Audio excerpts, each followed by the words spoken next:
She was first introduced to us as the runner-up of a presenter search competition. And today, the native of KwaMashu is dominating the media space. She's an actress that faced for multiple international and local brands, a director, and recently qualified as an accountant. And she's also been appointed an activist by the United Nations High Commissioner for Refugees, who have nominated her as an ambassador. This year, a rose was named after her, and this honor has been bestowed on people like former President Nelson Mandela, Mama Albertina Sisulu, and Archbishop Desmond Tutu. This global woman is my guest, and I'm talking about Nomzamo Mbatha. Pleasure to have you with us. It is so good to be here. Thank you for having me. You know, in a way, to refer to you as an accountant, it's great. It's a wonderful achievement. Yes. You've worked on it. You've put in the miles. You've put in the effort. Exactly. And I'm sure you'd like to wear it with the pride and honor it deserves. Absolutely. Why do I get the sense that this conversation is getting somewhere? I actually want to talk about it and say, but these days it's almost like one is taking something away from you when you refer to a person who's achieved so much elsewhere and you say you're an accountant as well. And other ideas come to mind and say, oh, are you captured? Are you Not yet. Operative word being yet. Not yet. But anyway, you felt very strongly once you left your studies midway to pursue an acting career in the media that you should go back and finish your studies, right? That's it. What happened? How were you interrupted in your studies? Well, you know, I think for me, we all know the crisis that faces the youth of South Africa in terms of not only just school fees, but also the social inequities that you come from. And so for me, I was not only financially excluded, but I was academically excluded at the time because I had suffered so many deaths in my family. And so I suffered from PTSD and depression and anxiety. Oh, so it's something... I'll talk about it, but it's something you have first-hand experience of. Absolutely, absolutely. And so the competition came at a time when I needed that release. I needed something to make me feel like I need to believe again in the promise of tomorrow. I need to feel like I am capable of doing something, you know, and yes, the university system can make you feel like you are just a failure. And so because I didn't have money to study and my bursaries were taken away, NSFAS was like, okay, no more anymore. I decided to take a chance, and sure enough, the success came, but I needed to buy myself choice. So which one came first, studying at varsity or being in the media? Studying at varsity. That's I had been at the University of Cape Town for about 4 years, and it's in the 4th year where I said, okay, whether we graduate or not at the end of this year, our journey in Cape Town is done. And I had only 3 courses left between me and my degree. And so 4 years in, you see your peers that you went to university with, they've graduated, they've got, you know, budding careers. Of course, yours is more glamorous and, you know, more out there because it's on television, but that little inkling feeling that says you need to complete that which you have started. And then you went and completed that. So now, you moved to an acting role. Yes. What was the first, and how challenging was it? Sure, it was Isibaya, and it was a new world. A new world of seeing people that you had been admiring on television, or Siyabonga Twala, or Thembi Nyandeni. And these people are sitting on a chair and they're running their lines and they're telling jokes, and you're thinking, is this my new world? Is this where I belong? Do I belong? I felt like an imposter because, you know, there were other kids who had gone to school for this thing, and here I was, and I was given this opportunity because apparently I had a natural knack for it. But I told myself, you know, I remember the lessons of my grandmother and my father who raised me that, you know, no matter whatever the challenges that life throws at you, you grab them and you just run. And that was it. I prepared myself. I watched more films. I watched more drama series. I wanted to grow. I wanted to be a better person so that I can also say actress without feeling like I was an imposter in that world. And it's very demanding work, isn't it? Absolutely. Very. Now, many people know you, not the people of KwaMashu alone. It's not only South Africa, but the world as well. Right. But it's hard work, you know. It is. Somebody might think, she looks great.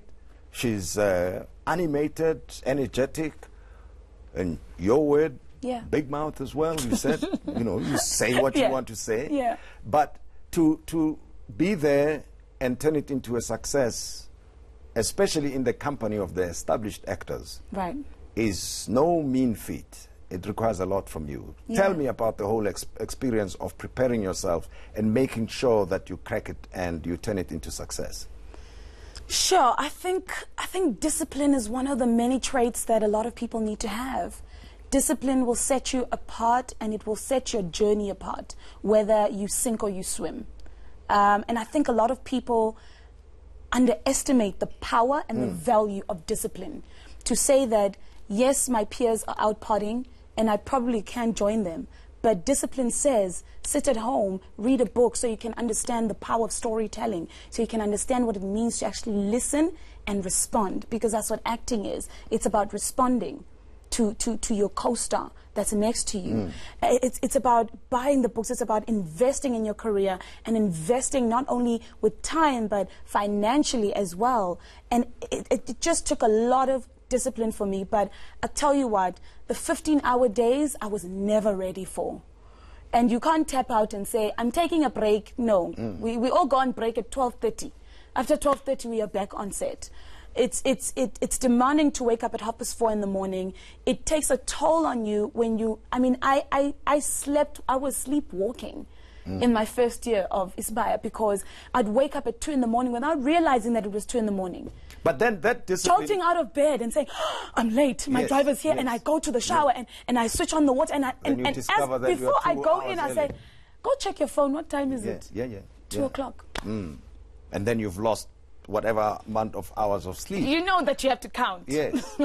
But then that gave birth to other opportunities. Then the brands came knocking, and other movie producers and producers of television shows came knocking on your door and said, we like what we see. We would like you to be part of us. And how has that journey been? That was amazing. That was truly, truly amazing. I've always been a person who believes in not only putting out, and when I say putting out, it is vocalizing your goals and vocalizing where you see yourself in a couple of years or even next week. And so I've always been one to speak about and affirm my thoughts and my dreams.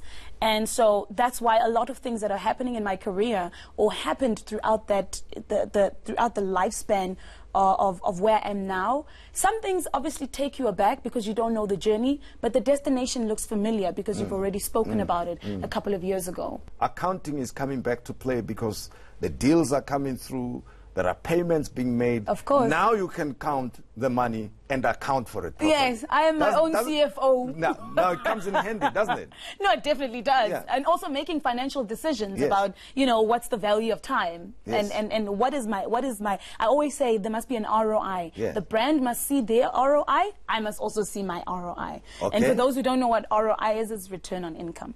But basically, I mean, I think I've definitely been prepared for that. It feels good to know that I am in charge of my destiny.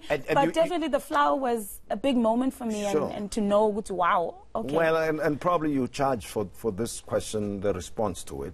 Okay. That generally somebody who is aspiring to be like you, to get their goals right, it was not a straight linear journey that you took. What advice do you give to a young person who's trying to figure out who to become or what to do?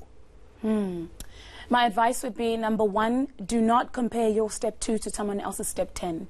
Because immediately when you see somebody way ahead who perhaps may be your age or not even your age, you immediately feel like you're not doing enough. So stop comparing your life to somebody else's. Just like a horse puts on its blinkers and runs its own race in its own lane, you have to do that.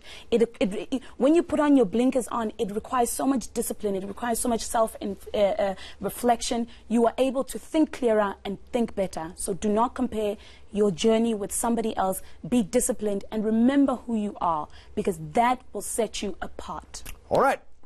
So said the accountant. Yes. Or the flower. Or the ambassador.